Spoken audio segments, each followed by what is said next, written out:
away. Gather round the lonely cloud that we hear say,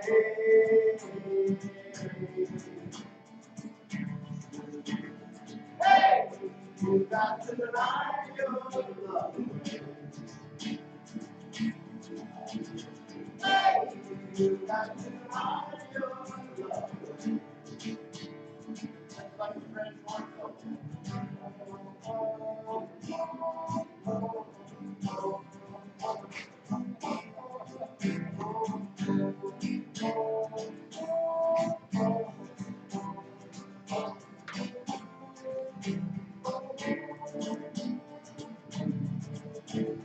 Here I stand with hand, turn my face to the wall. This is gone, I can't go on. It was small. The red people stare, each and every day. I can't see my name, and I couldn't say.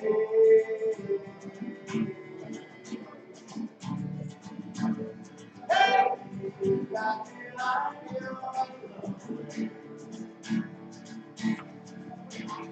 Hey, you got me like your love. Hey, you got me like your love. Hey, you got me like your love. Hey.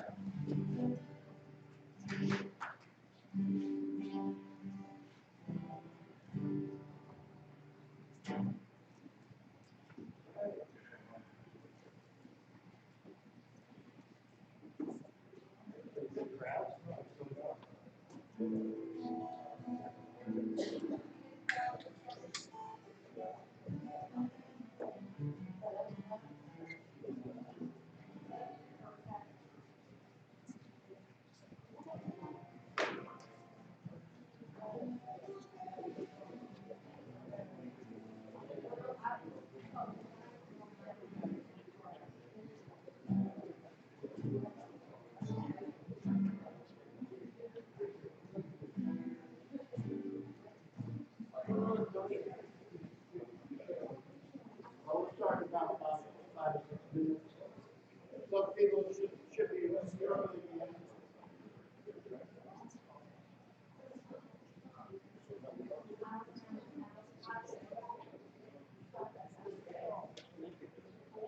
So that did my previous life.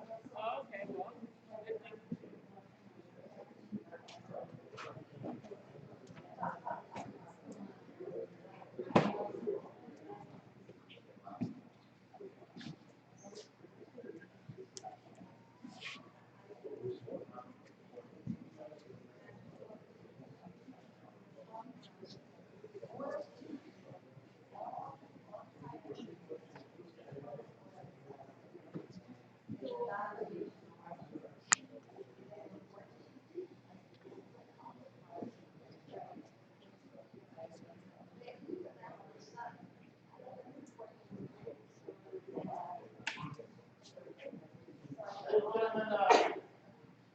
We have a wife here, she's around the ocean, and requested his tag on the next year back.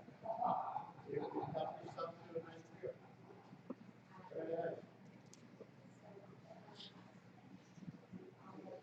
We already got Scott Croton.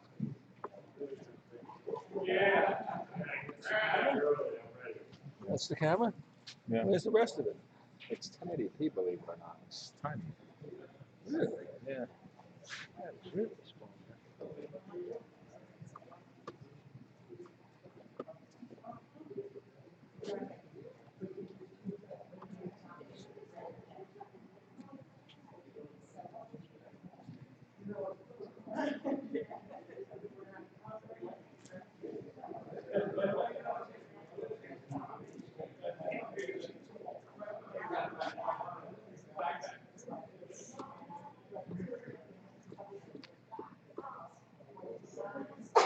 Bless you.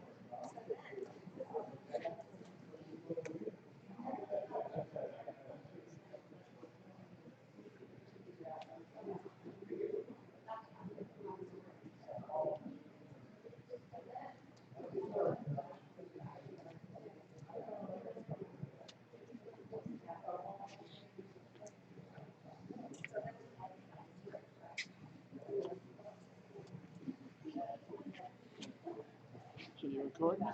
Yeah. What's recording? It's all digital, so it doesn't matter. So it's the battery's charging. Mm-hmm. That's your equipment. Yeah. What I use at home, like usually just tutorials and stuff. So You go with technology, computers and stuff. yeah, yeah. On the 11th, I think, is the meeting in the boardroom. So I'm gonna have the same setup in the room. It actually works better in there because I was able to test it out. Yeah. And even people sitting at the opposite end can pick up the voices. In here, it's more echoey. So yeah, and the zoom's not like that's as much as it zooms in, so it's not the best when it comes to zooming in, but it picks up details. So So what type of camera is that? it's a Logitech C930. What's that cost? Huh? How much is that cost? I think it was 120 bucks. Plug it into USB and like it's if I buy the $3 adapter, I can even have it hooked up to my cell phone and stream to my cell phone. So, yeah.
Are you doing this, Gary?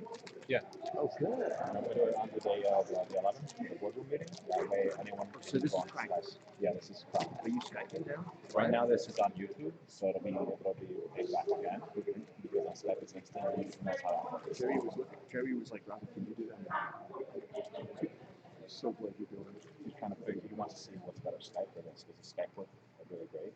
But we're talking to order an intercom microphone. Now we can put it in 700 times the loud time. That way we can pick up the audio better. Because when people sit on the opposite side of the boardroom, it picks them up faintly. That's good. Anyway, Good evening, welcome to the ceremony. Seventh year at Bezack, presenting with YPRC, bringing these river talks. This is our last one this season. We're going to be doing 4, maybe 5 more in February or March. We've got Peter Croton coming from Montgomery. I think you know him, right? He's great. We're talking about the Revolutionary War. We're going to have Aaron Nelson who a couple more things that I've got some irons, but I'm working on it.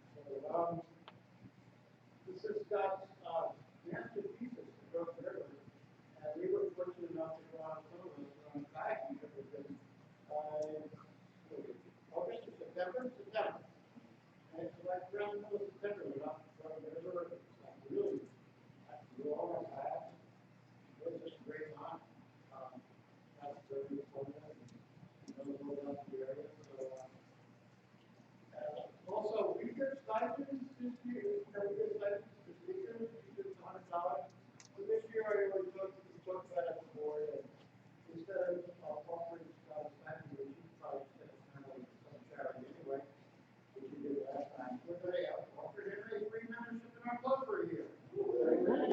That is retiring in 2 weeks. We're going to retire from the police department office.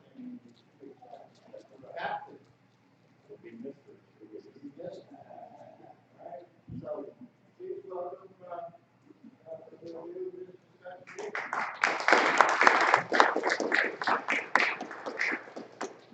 Hey, thanks so much. I appreciate you letting me come down and speak. I hope this is loud enough. I really hate using the microphone. I hope it's wrong. Professional yellow. So this should be an issue. Especially since we're being broadcast tonight, I have to get my usual disclaimer in. Although I have a master's degree in American history, this kid on the top. I'm not a real historian. I don't write. Really write. And that after one of my lectures, the guy called Keith Phillips, the writer up there, came up and said, Scott, I really enjoyed that. You were a great book historian. The book historian is being a photograph. He goes, occasionally, yes, you are. So I have to tell people, don't cite me in your thesis. Don't bet money in anything I say tonight. You know, in this modern age of technology, I was giving a talk down in the Lilac on the west side there, the Lighthouse Center. And I encourage people to call me on things because I like to learn. And I used some word, and I said, and the guy goes, that's not a real word. Now, remarkably, it was one of the few things truthful I said that night. So I was pretty sure I was correct. I said, yeah, I'm pretty sure that's right. And he Googled me right in front of me on his phone. So fortunately for me, I was actually correct that time. I'm glad you Google anything else, and you have to admit. But it's a brand new world out there. So when I say things, I have no problem. People tell me, no, you're absolutely wrong. By the way, the thing I said was, my cops had just gotten back from boat school in Georgia. One of the things they do at boat school was learn to fill out a New York State accident report with boats. And he said, Captain, boat is a pilot. It's not a collision. It's a collision. To be a collision, it's got to be two moving objects. I'm like, that's ridiculous. I've never heard that in my life. Of course, I spit it out as fact 2 weeks later at the Lilac. Fortunately, they were right, and I survived. But it's a great new world out there, so I got no problem people calling me. This discussion, I'll lecture, please participate. You know, one of my selfish things, one of the selfish reasons I do this, I learned so much. Unlike a lot of traditional historians, I believe that the history of the Hudson River is people, not a place. And I'm glad for this. I really prefer to talk to people who, like I do, share the river and love it, and I share their experiences. So by all means, please keep that. So bear in mind, when I say 95% of the time is 80% true, and one of the things we're going to talk about tonight is, you know, when I get my master's degree, I'm an environmental historian. Environmental history is a relatively new field. It started about 1980. It is it's the relationship between people and the land. And I believe Croton is the high priest of it, and But environmental history is about the relationship, reading the land and relationship to people. And there's some great books on it, and I wrote the Massachusetts on the Mountain Cold River. But one of the things about environmental history is you have to look a little different. You have to see things differently. So the things you see every day, if you look at them critically, or with a different perspective, you'll learn it. That's one thing we talk about.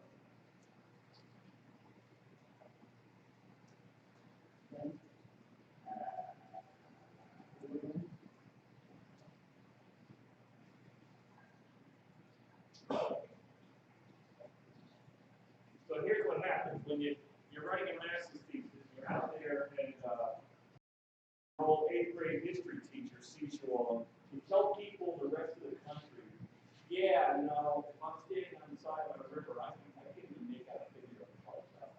That's crazy.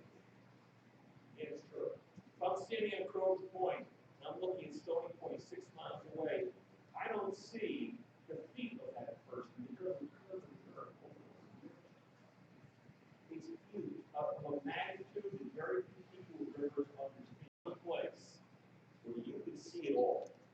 You can see representatives of all the major history themes, of all the major natural processes, all of it in 1 2-hour shot, on foot, in kayak, on a bike, and that's not over.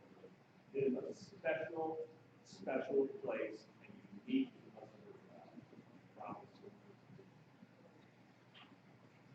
That's what I call the mouth of the Croton River. It's Croton Bay, it's the south side of Croton Point, and it's the tidal portion of the Croton River, which is about 1.5 miles up from the railroad bridge.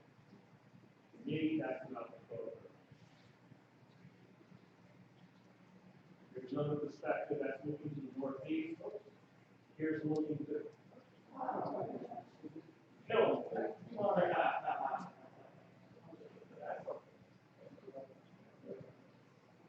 This is another perspective looking to the northeast. Here's Austin. Here's the Bezack College, same thing right down here. There's the New Croton Reservoir up there. This is about 3 miles from here to here. Here's Croton Point itself, 504 acres. Here's Croton. No, the point itself. Here he is looking north from Austin at the mouth of the Croton River. Those of you thinking, this is the inside of Thinking River. That is the gym that the movie companies did. And so many movies that they built the gym at the bank, and it's still there. But there's a mountain right up there. Here's a Croton Park train station right behind there. And the river goes up here. Shut a rabbit. Oh my God. Yeah.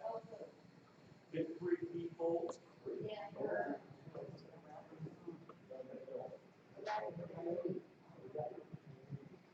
Here's a picture of what the mouth of the Croton River used to look like. This is before 1842, but there's no railroad here. It's before the original Croton Dam. It's pretty pristine. This is what it would have looked like when the Dam went up there and established their house there in the late 1680s. Sorry, I didn't have an opportunity to see it. If you go up to Croton Aqueduct today, up by Porter on bike, just north of GD, you get this perspective. It's pretty nice. It's not this way. So we're going to talk about all these things are part of the Hudson River. And we can see all these things, and really, if we travel far enough and spend enough time, like I said, we're going to be able to see all of that right here. Again, I think Tom Lewis recently wrote a book about the Hudson River. And he used the expression of palimpsest. And that's a great expression. Of course, I didn't know what it meant, so I looked it up. A palimpsest is something that's been written over time and time again. And you write over it, you erase it, and you write over it, you erase it, you write over it, you erase it. But if you look closely enough, you can see what was written before. I guess back in the Dark Ages, they used to write on hide. And what they do is when they want to reuse this hide, they take a razor and razor off it and then write over it again. And there are people who have studied these hides who are able to look back into it and see the previous writing on it. And they call this a palimpsest. The Hudson River is a palimpsest. If you look at it, you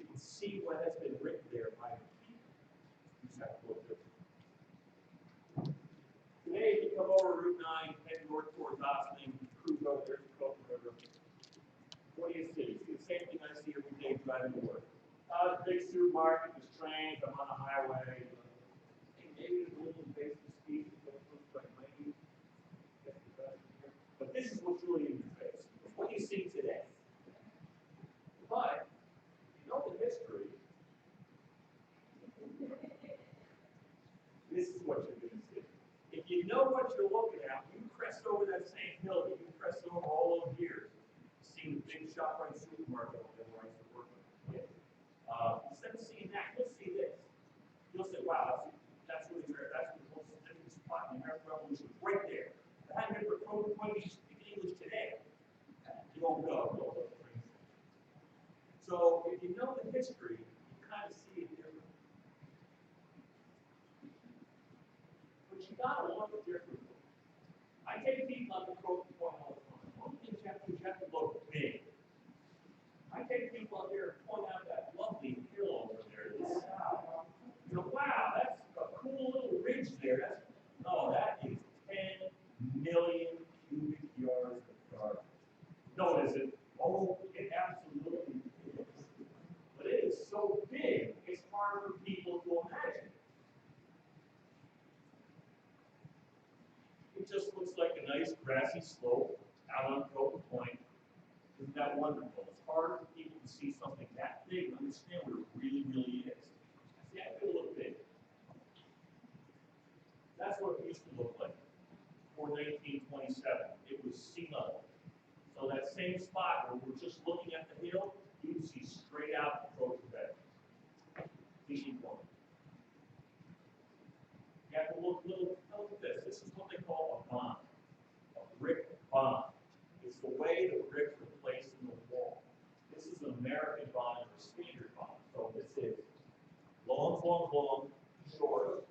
So it's long and short. Usually every 6 rows. That is. This is the big one down here. That's why they're the shortest. In the bad old days, what they have to do is bricks are 2 courses thick. So they need occasionally to put them like this and tie them together. Today they usually still scratch. But the way they do that in that pattern is called a bond. And by looking at the bond, you can learn things. You can learn things.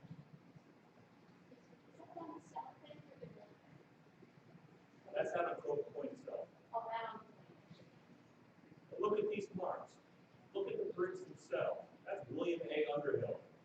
He built that brick. That's why it says WAU. And they say IFL. And sometimes they have a frog in it, which is an indentation, which you don't usually see until the 1880s. So if you see one without one of those, wow, it might be really old.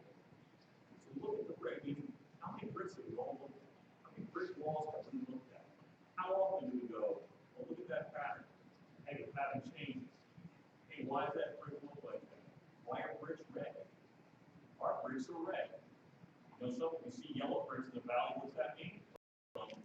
Because Lyman Frank Baum went to the Peekskill Military Academy for 1 year. And when he got off of the train, he'd walk up that road to go to the school. And so what they do, and Peekskill was notorious for, Lincoln passed through there for like 12 seconds. They got a museum and a statue, but they're yellow, they do a skipping contest every year to celebrate the fact that it's the yellow brick road. This is back at St. Paul's Church up in Austin. The reason I show this is there's 2 different brick patterns. That's what they call a Flemish bond. It's all day, long, short, every other course. This is an American bond. So by looking at these characters, you can tell they were built at 2 different times, probably by 2 different people. So the little teeny things, the little patterns, and exchanges of patterns, mean something. I sat on these dark rocks a good chunk of my youth fishing in the Hudson River with no knowledge of what they were.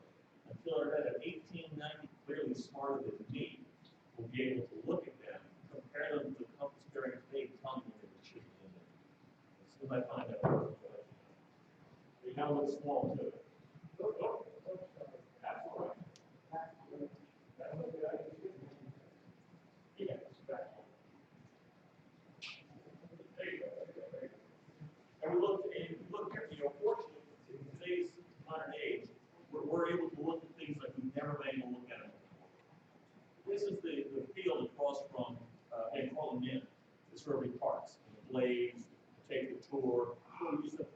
or kayaking, no big deal. I looked at it a million times. And then along comes Google Earth. So now for the first time in my life, I can look at it from space, see that pattern, and discern what it was. I was up in bicycling in Newfoundland, and I was in a place called Portage-la, Shale Shingle Beach. There's a Dorset culture Inuit up there. And we walked out, you can see these round rings on the Shell Beach. And on the north side of every one of them, the lighting was a different color. This is 6,000 years ago or something. So we know all the entrances face the north because they eat seals and throw the bones out the door and change the calcium content of that ground. So to this day, it changes what's growing there. It's bizarre. So this old biological footprint is because of things like Google Earth, you can see. It's really pretty cool. I told the guys that they had a orchard there for me to come and get.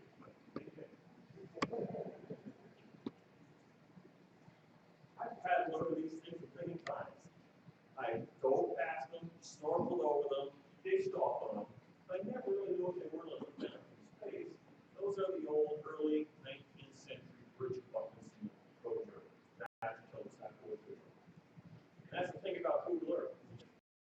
It's anchorage on the winds from the northwest. This sandbar called Croton Point is gone. Completely gone. It was there when I was a kid, now it's gone. So these old maps are great. Now, in the age of the internet, we're all available. All right, so what are we really talking about? Everybody talks about glaciers. Glaciers, they form everything around us. They occurred about that long. We see drumlins, eskers, all kinds of glaciers. Here's material at Croton Point. Croton Point, that's all growth there. None of it then, because this gigantic mass is left, it's a whole isostatic recount, picks it all up, pulls it out the river. This long ridge that runs north south is what they call it drum. It's an upside down football that was formed by the glacier along the glacier path. So first they come along and they drop till from one place, and another glacier then comes along and drops till from another place, and then a third glacier then comes and smooths it all out, makes it look like a football along its axis. This is what a drumlin looks like, a classic drumlin looks like. And you see those out in Finger Lakes, you see them in northern England, every place that has glaciers run over. That's what Croton Point is. That anvil-shaped head is actually like drumlin. One of the few I know of this course out. So is there just pin? Is that like an engine station or is that a hill? That's a hill. It's hard to get, Okay, yeah, that's a hill. It's like the top of a football, just sticking out of the sand along that north side. Now, the First Nation, the original Americans, whatever, Lenape, Muncie speaking Lenape, up there they were the Kikiwam, and they were all over Croton Point. Croton Point was filled with Indian artifacts. They were digging the bricks there, they were everywhere. 1895, a guy named Harrington goes up to there from the American Museum of Natural History, and he exhumes 5 of the Lenape that are buried right where the county park headquarters is right now. Takes them back to the Museum of Natural History, puts them in a shoebox, and throws them up on a shelf, like in Delaware or St. That's the Mohicans. the Squawk? The Squawk? The Squawk Indians or the Indians of the Mountain tribes that live where the landing is in Wicker's Creek area? Oh yeah, okay. There's artifacts there. Also There's Lenape. the Robertsburg, the Colorado stuff back there. Dobbs Ferry is one of the oldest middens. We're going to talk about that in a second. One of the ways we know about these guys is Croton Point is not a new dump. Croton Point, they have people throwing garbage here for 6,000 years. All those oyster shells, they They weren't washed up on shore. They were thrown there by people who just ate them on Dobbs Ferry, all on the east side of the Hudson River, all the way to What's that? Mark Cooper Lansky with K. He's excellent. The Dutch, freaking Dutch. You know something? We speak English and we identify with England. We are Anglophiles. The reality is we have a very, very Dutch society. They were only in charge about 60-something years. We are more like their society. We are inclusive. We are all about the nation. It sounded horrible about killing fish. But nothing to do with that. It's all about the they we don't care. It just sounds terrible. Please change this and go away. So every time you see that, there's a lot of old Dutch names around the valley. And the Croton River is a great place to see it. Croton Manor. You know, Croton Manor, for those of us in Austin and Croton, is like the Statue of Liberty in New York. Blue Fields. Very much a Dutch name. Very much a Dutch name.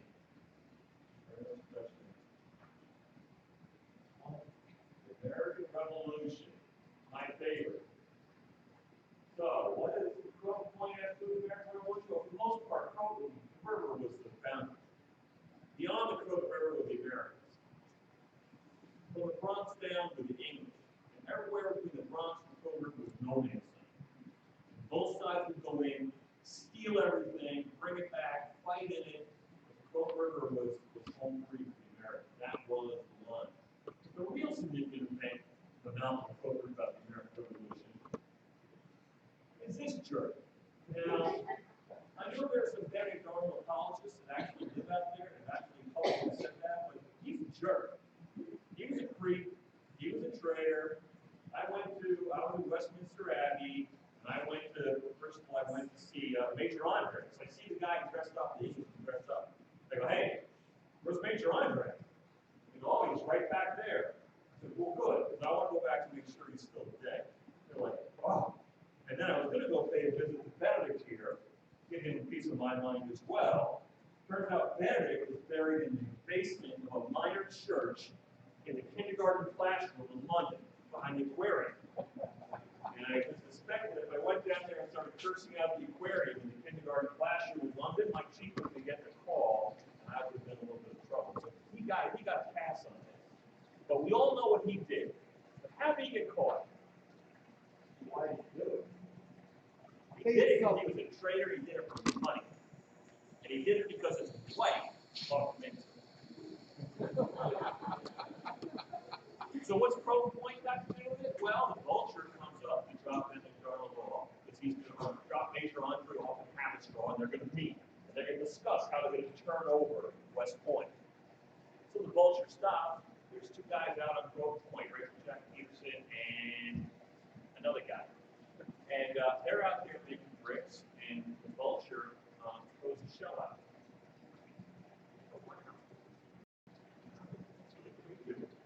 Cut his anchor and escaped, and leaves Andre behind. So Andre now has no way to get home. Ultimately has to cross over to King's Ferry, make his way down to Westchester, and he's mugged by three guys in Terrytown. He was mugged. And they find out the plans, and the whole thing goes up in the Americans. Because these two guys rolled out this gun out of the Croton Point with some shell and bull. And just to let you know, so they bury Andre.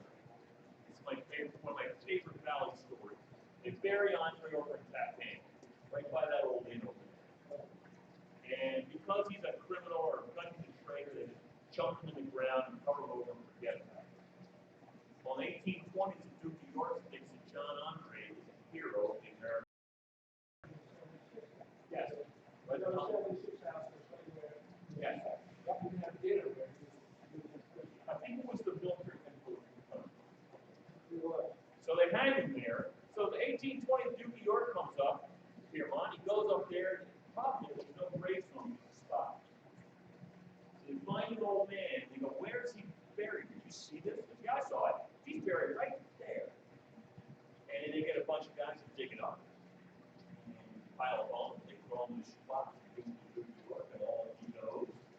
And one of them looks down, and there's a toe stuck in the dirt. So he says, hey, hey, and they just keep going. So he takes that toe, he builds a little coffin for it, and supposedly it's somebody's knickknack from around the county. Now, for a while, it was supposedly behind the bar at 76 House. I asked them about it. They said they didn't know what I was talking about. I think they mixed drinks with Andre's toe. But that's the old story. Andre's toe didn't make it back to Westminster Abbey. He's still over there someplace. I don't know. They claim not behind the bar. Environmentalism.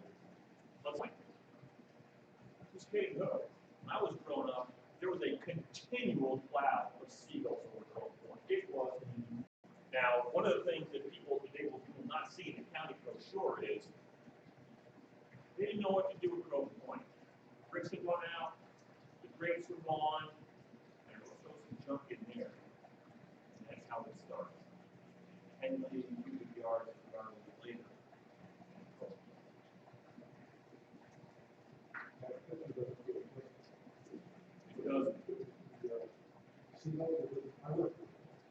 And now when you Croton Point, you know, a lot of people don't know. You come in, there's a little like flower bed to the left. Oh, what's that? What's that?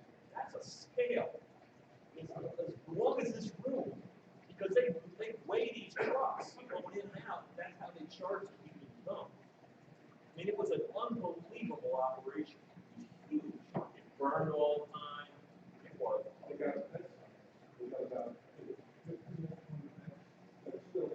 I'll show you that. Yes, they flare it off.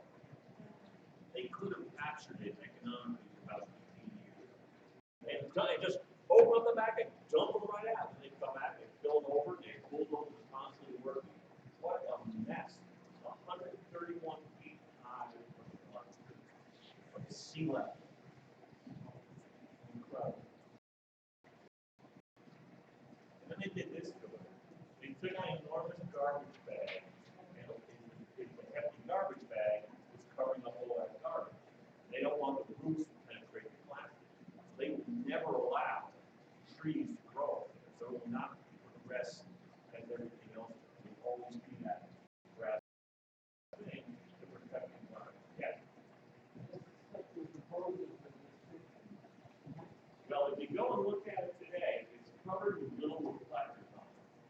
I think those are targets for transit to measure the movement of the voltage building. It's been produced, it's got 5 miles of pipes that suck out the methane.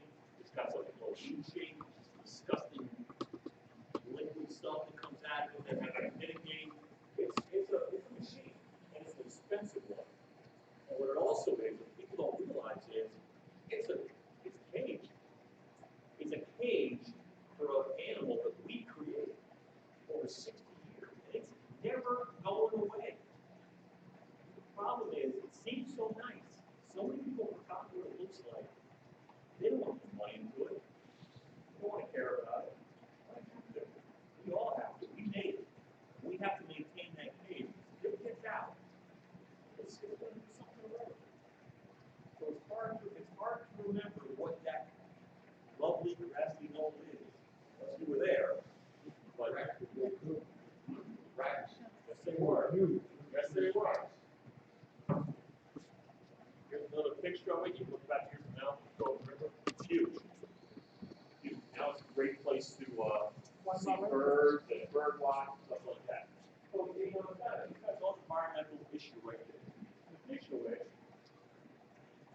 It has 2 environmentalists start there. A guy named Theodore Cornu, in the 1960s, had a big Cortland there. He teaches kids how to canoe, and he starts writing these little pamphlets about the environment. And he really preaches talking and teaching people about the river. He starts right there.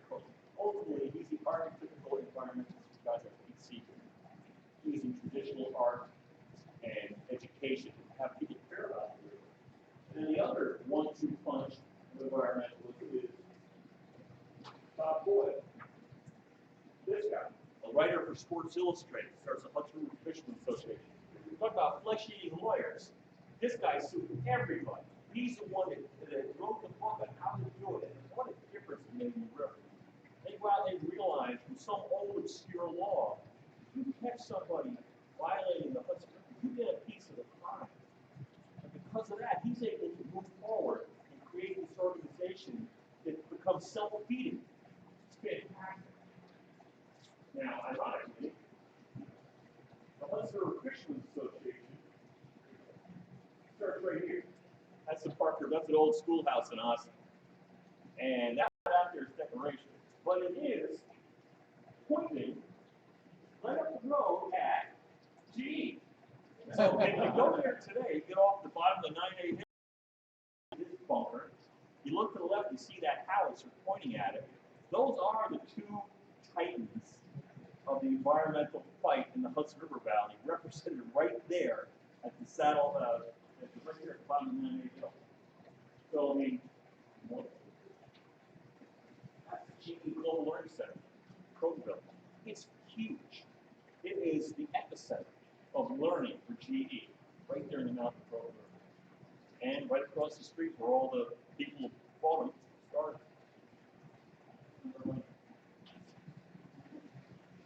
Another picture of Bob Boyle. Bob Boyle was a cart. Bob Boyle used to get off the river, off the train, and fly fish in half the Croton. Pick up fish and put them in the flare. And he writes this book, The Hudson River, Natural and Unnatural History. It's right over there in the bookshelf. It is the iconic book on the Hudson River. Get the 1978 version. And he talks all about Habits Cove Bay and Croton River. One of the wonderful things about the Croton River is every 6.5 hours it turns around and becomes New York City drinking water. So here's a portion of the Hudson River. Twice a day you can actually see through it. So it becomes this strange window into the Hudson River. It's really cool. And it's because of that New York City drinking water and the tide flushing it out twice a day. It's cool.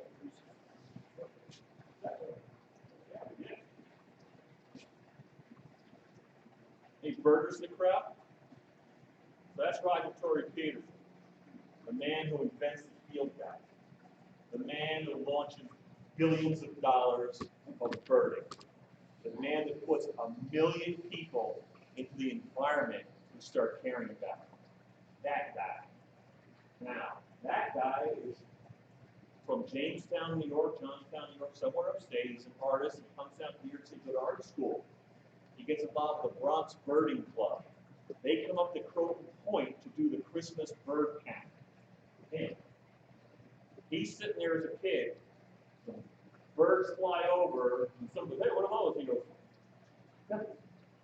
"How do you know that?" And, "Well, he was through the field marks."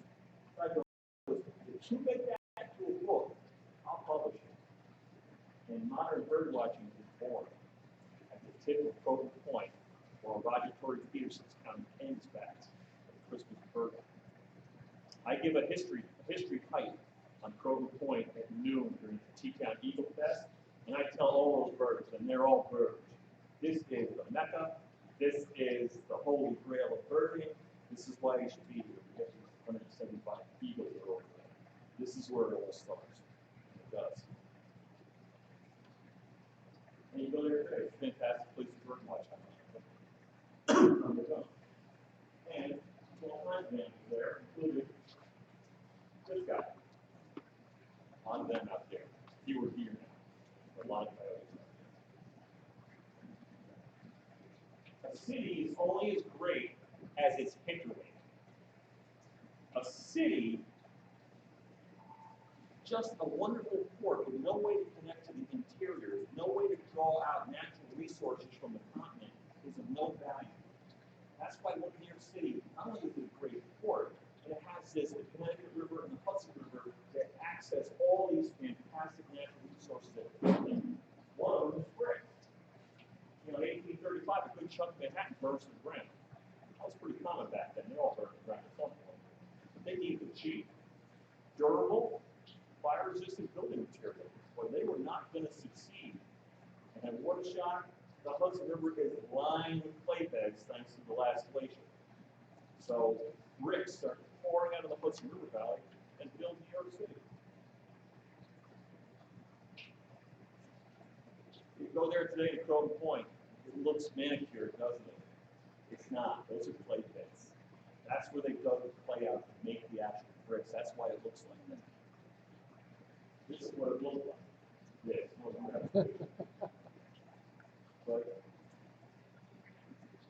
they were all out there. It was a big industry. Half of the point was brick making. The other half was vineyard. The original American wine produced there at Croton Point. The oldest wine cellars in North America are on Croton Point today. Really cool. I have a question about the bricks. So I know Haverstraw had bricks. They were the epicenter of brick making. So much so that a good chunk of the village fell into a hole made by the bricks and burst into flames. What flames? Huh? What caused the flames? They all fell in the hole. Something caught fire, and that was it. If you go to Haverstraw today, you can actually go to a brick museum. There are brick people who collect bricks, and the numbers on them, and it's a whole thing. I'm not a bricker, but there are brick people out there. And if you go to Haverstraw, you can go to the brick museum, and that was the center. And how many places besides Haverstraw on the Hudson River had brickyards? Kingston was there. Tons of them. Really? Newburgh. Tons of them. If you go today to the Tappan Zee Bridge, they're building the big beams and all brickyards out there. Same place they built the Willis Avenue Bridge. So the brickyards lined the valley because when the glacier receded, the Hudson River for a period of time was a series of lakes that went that way. Until the Sandy Hook Coney Island broke, then it went that way. But it was a series of lakes for a while, and as the glacier recedes and that glacial flour comes out, it creates all the clay beds which rise up with isostatic rebound and this fantastic isostatic rebound. Ice something. Yeah, that's it, myself. You take the weight off, it comes back up. Yeah, that too. Yeah, the bricks were big out there. Underhill was big. And they also took sand. If you go up there today, and you can go to Croton train station, you'll be going in there, and then what they did was, when you're driving north across the Croton River, you look up, Croton's on the right, Point's on the left, Croton Point Avenue, over to the left, you kind of see it come off onto the point there. It's up high here. That was a completely connected sand bridge that John Bloomfield Jervis in 1842 cuts through to the railroad, and they just keep cutting. And ultimately, they take that sand and they use it all over the east side of the Hudson River Strip. Here's the big water. Now, talk about changing the face of the Croton River. This is the original Croton Dam. This is the 1840s Croton Dam John Bloomfield Jervis built. This is actually the second one. The first one bursts, comes down and wipes out the mouth of the Croton River. The Van Cortlands would not have built a manor on a mudflat, which is what it's on today. But a series of things, starting with this breaking, wipe out the map. Here's the new Croton Dam today, right here. Here is where the original Croton Dam was on the Croton River. When it burst, it came around the corner carrying everything with it. It was viscous. Dirt, rocks, trees, people, houses, 4 bridges. It was this blob that came flying down the river, down that narrow gorge. This is where it is today, right here. When they left the reservoir out, here's the modern bridge. You look down to the original dam beneath it, which is supposed to cover water.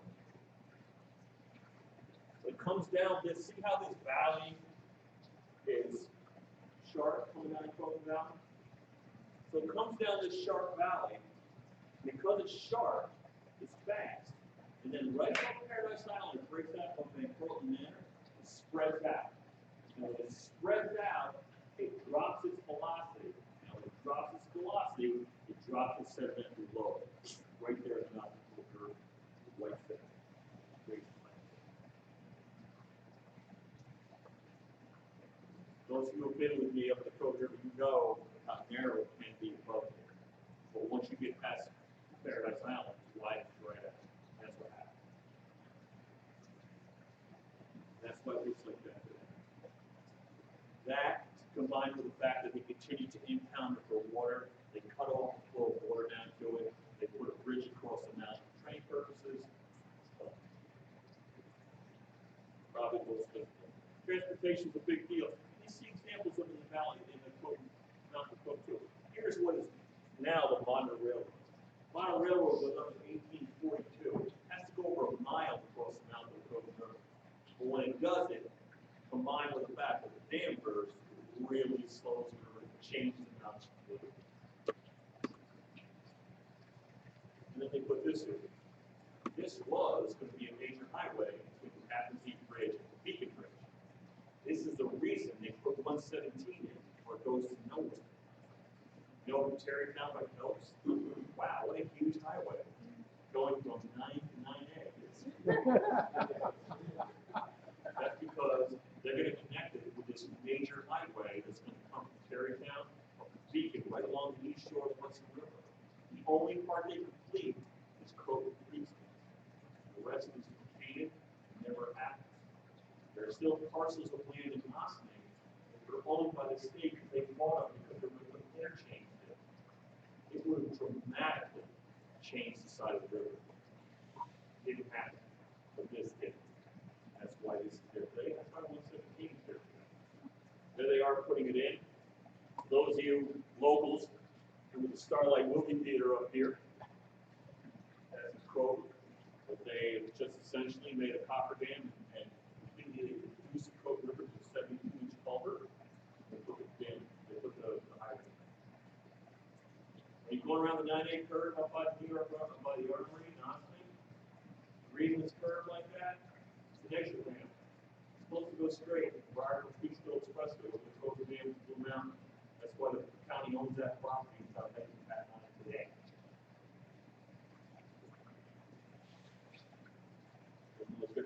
There's the entire Croton River right there. That's the early 1960s. How'd they manage to stop that highway from going through? Rockefeller got a lot of grief for it from the town of Mount Pleasant. Environmentalism was really swinging in. I think that really was its work. Rockefeller stopped it too, you said, or was he? No, Rockefeller wanted it. Uh-huh. Yeah, I think he virtually gave that land, create 117 to connect Salton River and Taconic Parkway to this major highway.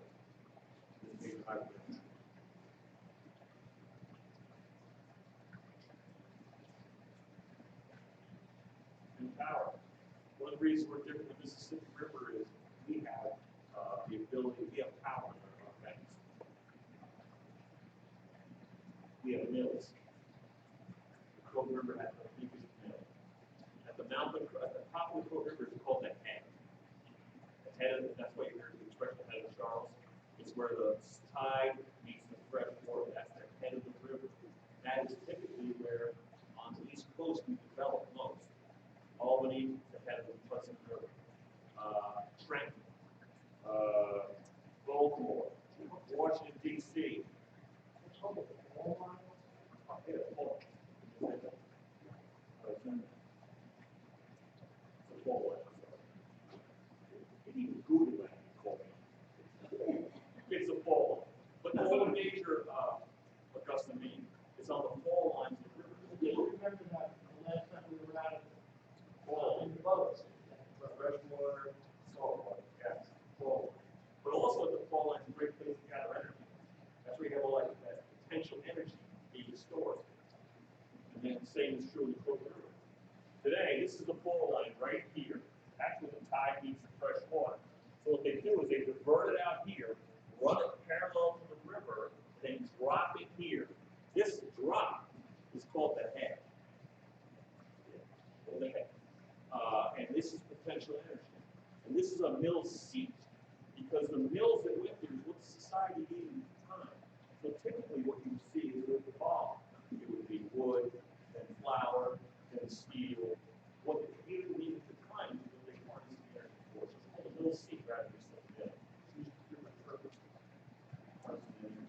This is a good place to see it. Really cool thing.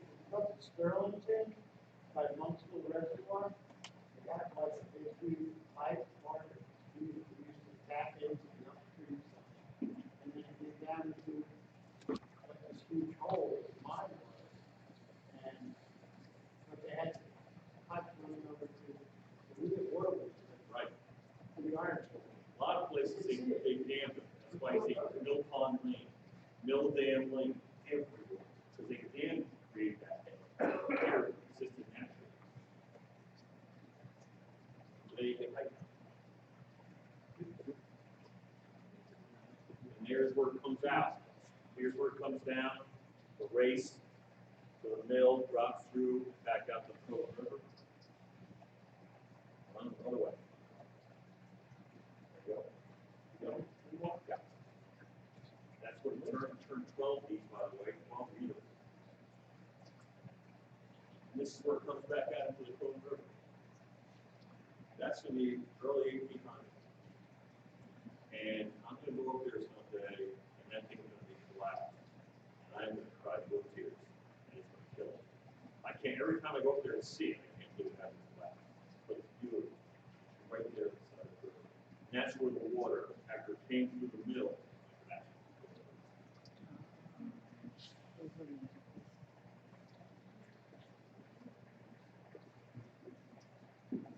this is some deep philosophy.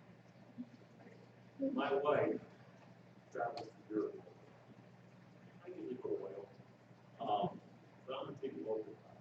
She's a big traveler, not much when she sees me that. What I try to tell people is, if you look differently, if you know the history, you can see things new every day. That sometimes you've gone over it a million times, and you can still see new. It's always there. So by all means, go to the Croton River, go on 9A, look with different eyes, and new spirit. So thank you.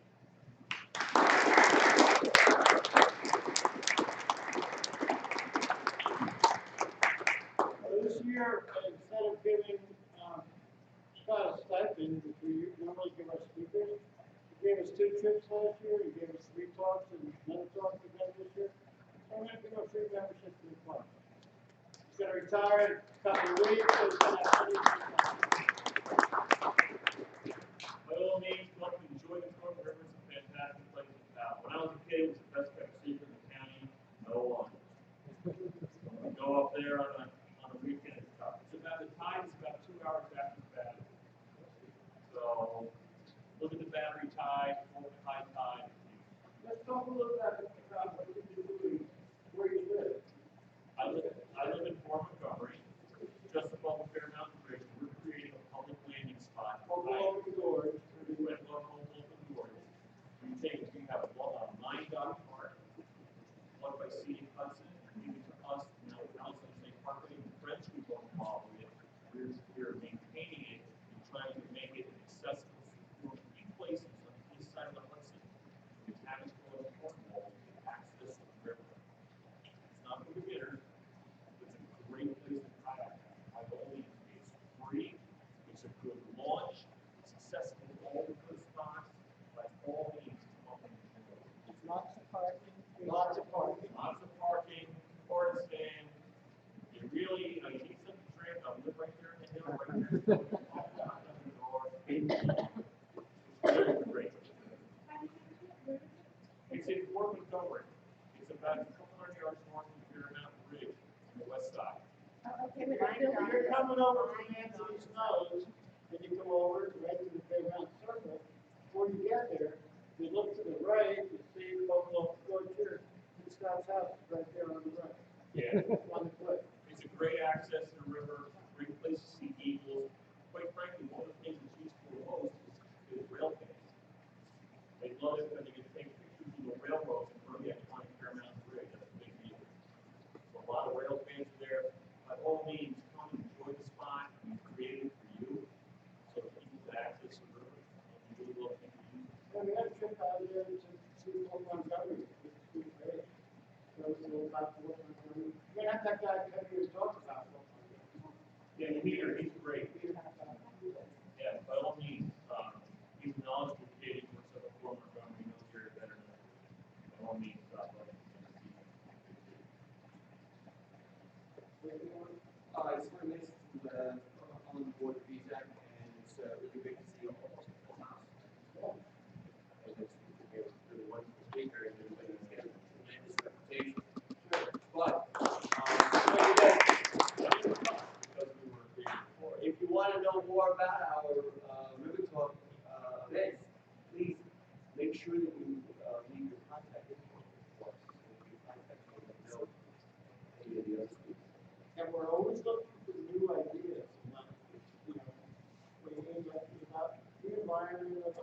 research anything to do with the history, archaeology, cosmology, geology,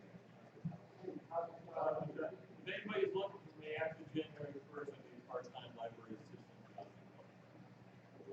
So I'm moving up the hill from the police department to the library and Billy Scott in place.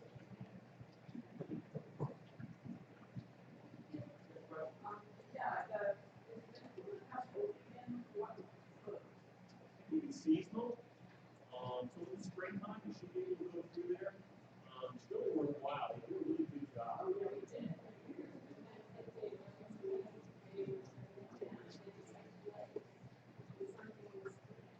Blaze is a huge money maker for the entire organization. Yeah, it's a light show or something. Is it really?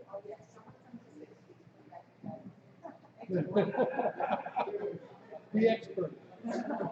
You're expert. Wait.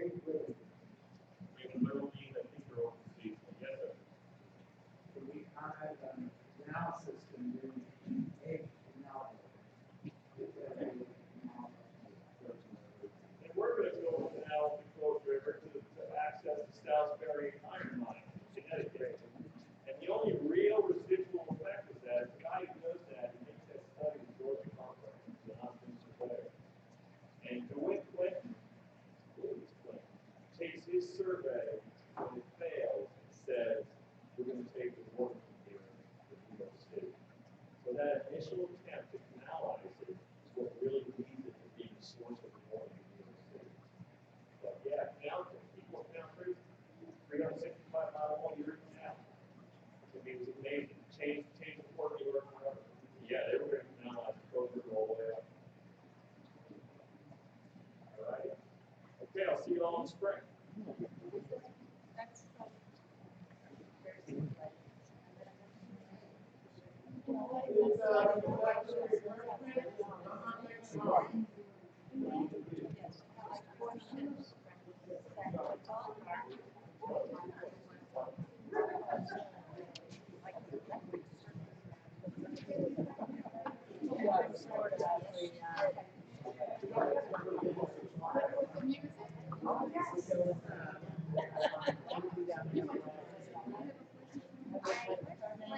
Rent a house, that it's not for.